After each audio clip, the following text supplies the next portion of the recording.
Hi, my name is Commentary-Soto. I'm going to be discussing the types of assessments used during this EdTPA final assignment.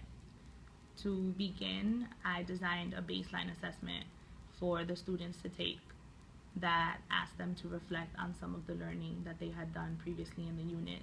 This part of the unit that you will be seeing, these lesson plans are at the end of the unit, kind of a culminating activity.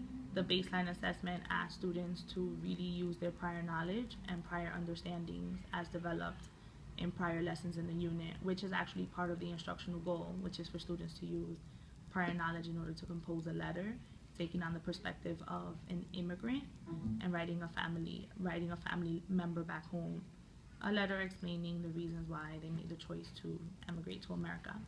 The baseline assessment includes 3 questions.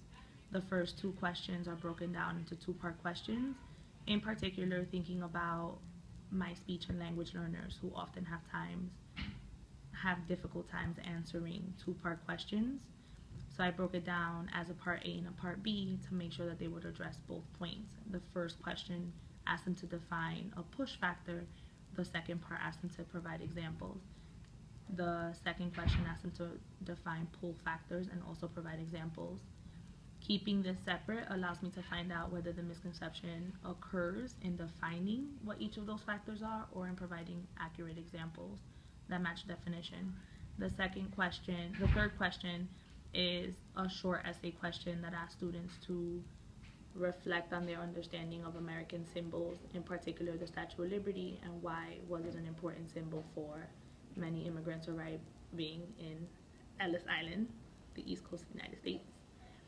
The reason why I included this assignment is because as part of their final piece, they would have to create topic sentences that reflected the perspective of an immigrant, and they'd have to be able to provide at least 3 reasons and a concluding statement. Allowing them to write a short essay response as part of the baseline would allow me to see which students were able to create a cohesive argument to create a topic sentence as well as provide reasons in a concluding statement.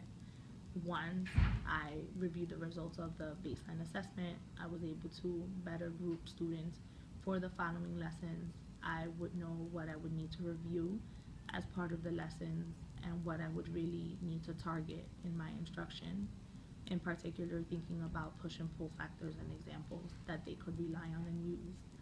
During the lessons, I used informal assessments such as think, pair, share to allow students the opportunity to discuss and share their thinking with others.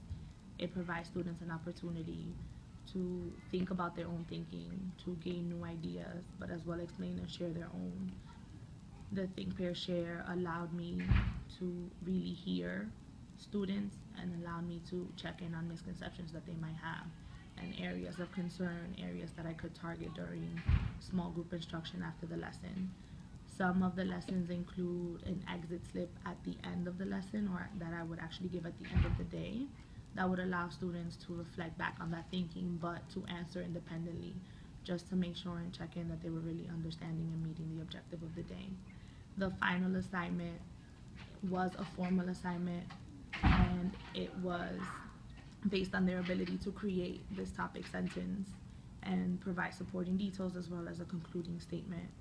After reviewing this final assignment, even though it was at the end of the unit, it would allow me to take note of certain things, especially writing mechanics and their ability to support arguments that I could probably teach into in other units and address in future learning so that students would leave with grade level skills. Those are the assignments that I used during this EdTPA assignment. Thank you.